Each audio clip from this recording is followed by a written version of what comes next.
I'm Big Rick Stewart. Welcome to the podcast for the Wine Country Saturday Soundtrack. It's a radio show that I do every Saturday at KVYN 99.3 FM, 99.3 The Vine in Napa Valley. You can stream from 993thevine.com. You can search for KVYN on TuneIn. You'll hear fun music and great information, including 10 at 10, a Beatles brunch at noon, songs from my days at Live 105, KFOG, KFOX, new songs, and more.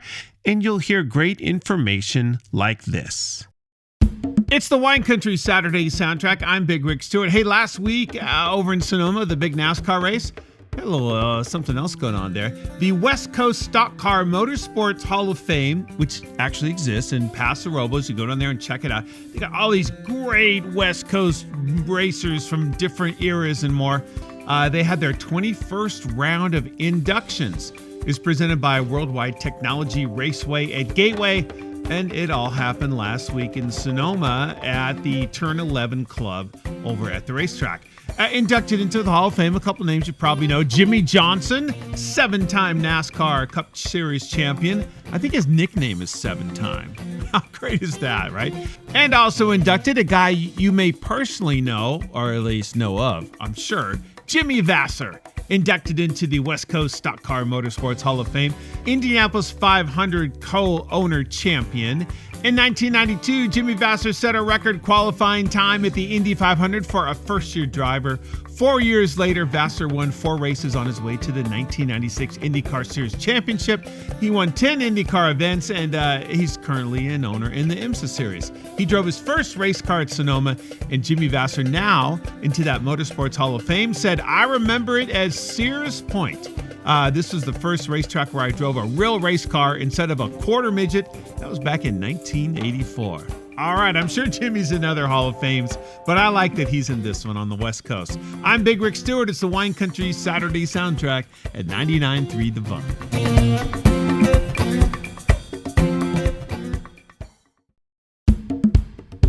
It's the Wine Country Saturday Soundtrack. I'm Big Rick Stewart. I have always loved cast iron. And I gotta say, I mean, I'm not really bragging here, but after lots of failure in many years, I've gotten pretty good at like dealing with cast iron and cleaning and seasoning and all that stuff. I mean, even going from like really bad, like messed up cast iron to stripping it down to get it to function is pretty good, right? But I always use Lodge because, really that's the one that's out there and is most affordable. But in the past, there have been some names that maybe go for a lot of money, like say on eBay, kind of collectibles. Here's a story from Gear Patrol. A mythical cast iron manufacturer returns with the summer's must-have grilling accessory. They say your grandparents' grandparents probably cooked on a Wagner, and now you can too. They are the stuff of legend when it comes to cast iron. Some of the rare pieces on eBay from Wagner manufacturing go for like $5,000. That's out of my price range. They opened up in 1891 in Sydney, Ohio. They closed in 1999, but they are coming back. Their brand manager says we've gone to great lengths to ensure historical accuracy every step of the way, focusing on the pieces they made from 1891 to 1952. Wow. So what's back? What's the deal? What can you get? Well, right now, you can only get one thing. It is the new Wagner, the new but old, right, style. Wagner Long Griddle number 1148. And a griddle is perfect to have for summertime cooking. You can cook like anything on it. The cooking surface of this is about 16 and a half inches by just about 9 inches. It's a little bit longer because of the handles. And it costs $240. And you can look it up and start your cast iron collection. Wow. Wagner Long Griddle in Wagner Cast Iron brand is back. I'm Big Rick Stewart. It's the Wine Country Saturday Soundtrack at 99.3 The Vine. It's the Wine Country Saturday Soundtrack. I'm Big Rick Stewart. I hate heating up the kitchen in the summertime, which is good because I like to, grill and barbecue and cook outside. That's all good for me. Maybe you too, right? All right, so here's a really good trick for some perfectly grilled chicken. and more. That's kind of the bonus thing. It's like a little encore thing here. It's a cast iron trick for perfectly grilled chicken, thanks to the Daily Meal. That is a good website. All right, so you got a cast iron pan. Let's just go with that. I hope that you do. If you don't, okay, well, you can listen up and plan ahead for this. You can use this for many things. You can use it to help you grill a chicken. All right, so first of all, you have to cut the chicken down the rib cage along the backbone, and then you butterfly it out flat. They call this spatchcocking, which I know people always laugh when you say that, but that's just what it's called. So you cut the chicken on the backbone, you lay it down flat, season it with all your spices and those good things. Make sure you got your gas grill or your charcoal grill ready to go. And you put the chicken, they recommend you put the chicken first skin side down. All right, you are gonna flip it, so don't worry. You let it cook a little bit and kind of brown like that. And then once you flip it over, you put the cast iron pan on top. What does that do? It helps keep the chicken down flat so the whole thing cooks evenly. But now you have this empty pan. Might as well do something with it. I don't know, man. Chop up some vegetables, peppers, onions, mushrooms, kind of whatever you like. Mix them with a little salt, little olive oil or something maybe, and throw them in that cast iron pan. While the chicken cooks for, an hour or maybe a little bit less, the vegetables will get browned and roasted and kind of perfect and delicious. And then you open up your grill, and there you have a cast iron pan full of delicious vegetables and this awesome chicken underneath. What an awesome little trick, right? I just did this the other night. I'm Big Rick Stewart. It's the Wine Country Saturday soundtrack at 99.3 The Vine. Hey, I'm Big Rick Stewart. It's the Wine Country Saturday soundtrack. Can we talk a little bit about s'mores? All right. I mean, everybody loves s'mores. They are a little bit kind of funky to make, right? They do make a big mess. I mean, generally. And then you kind of don't have them unless you're out camping or something. Let's solve all these problems, shall we? And this is all thanks to Parade Magazine, who gives credit to some folks who came up with an idea for making less messy but equally delicious s'mores. It all revolves around aluminum foil. Oh, that's a good trick. I mean, my dad used to call it hobo cooking. You would put stuff in a pouch, basically a little packet, and heat it up in the oven or on a grill or whatever. The French have a fancy word for it, but my dad called it hobo cooking. So let's apply this to s'mores. Okay, here we go. Ready? You get a piece of aluminum foil, a pretty big size, I guess. Depends on how big a piece of s'mores you really want. And then you put some parchment paper on top of that. You can probably see where this is going. The foil keeps everything together, and the chocolate and the marshmallow and the graham cracker all gets kind of trapped inside. They say on a Good Morning America episode, Jackie Bakula, a chef, shared this hack. All right, so you get the foil out, you get the parchment paper out, and you layer this, starting with a piece of graham cracker, and then chocolate, a couple of marshmallows, and another graham cracker. Wrap it up in the packet, and then put it on the grill or somewhere to get hot, even in the oven in your house. 3 to 5 minutes is all it takes. Everything melts, and it's ooey gooey, and you don't have a big giant mess. I like it. Go s'mores yourself some s'mores. And think of my dad and his hobo packet cooking. I'm Big Rick Stewart. It's the Wine Country Saturday soundtrack at 99.3 The Vine.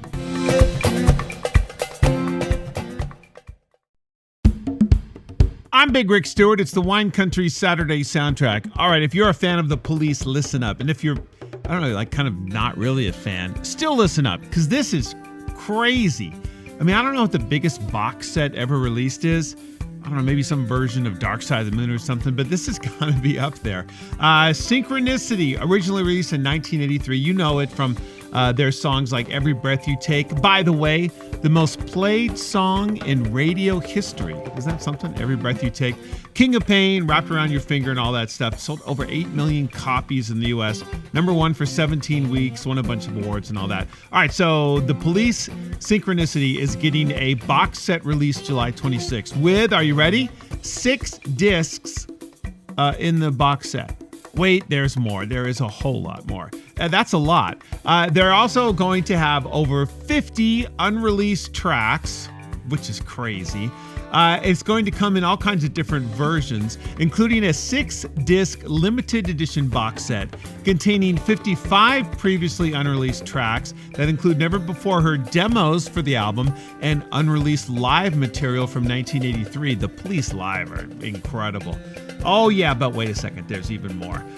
It was all created with the band's involvement and endorsement. It's also available as a 4LP vinyl set, 2 CD set, as a double album colored vinyl release, a single vinyl picture disc, a digital box set, and it's going to have a 62-page box set booklet with all kinds of photos and liner notes and more. Wow. So, I mean, if you're a fan of synchronicity, this is a lot of synchronicity, and it's all coming out July 26th. I got to get this just because I don't know why. I feel like I have to get this. I don't know how much it's going to cost. Probably a lot. I'm Big Rick Stewart. It's the Wine Country Saturday Soundtrack at 99.3 The Vine. It's the Wine Country Saturday Soundtrack. I'm Big Rick Stewart. This is for all you bourbon whiskey fans. This is from Forbes. The top bourbon, according to the 2024 International Wine and Spirit Competition. Now, as I was reading this article, evidently this is like a competition that is multiple competitions. There's multiple rounds or something. I don't understand it all, but whatever. Sazerac is really popular, a brand, and they have lots of different labels under that brand, and they've done very well in this. Their 18-year-old Kentucky Straight Rye Whiskey, top, number 1. That's pretty good, right? They describe it with juicy fruits, beautiful balance, outstanding clarity of flavors, oranges, leather, and toasted bread with a touch of cloves.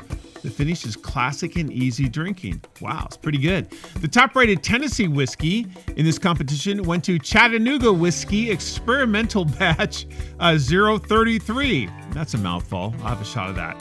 Aromas of bacon, fat, and chili spice. Oh, you got me now. With hints of cola cube and tomato leaf, pungent and aromatic, smoky and fruity nose. Wow, all right. The top flavored American whiskey is Revel Stoke Shell-Shocked Roasted Pecan Flavored Whiskey. They say it's rich in chocolate, honey roasted nuts, cereal, and sugary candy floss aromas. Sought after nutty sweetness with long lingering finish, notes of nutty chocolate, sweet almonds, balanced smoothness, and continues long after the final sip. I guess that beat out Fireball, I guess. The top ranked American single malt whiskey is Balcones. And they say it has ripe dark fruit and strawberries on the palate with all kinds of complex flavors and a fruit-driven finish. I like it. Give them a try. I'm Big Rick Stewart, Wine Country Saturday Soundtrack, 99.3 The Vine. That's some of the great information you can hear on my Wine Country Saturday Soundtrack. I'm Big Rick Stewart. Check out the show every Saturday, 99.3 FM in Napa Valley. You can also listen from 99.3thevine.com or KVYN on TuneIn. Thanks for checking out the Wine Country Saturday Soundtrack podcast.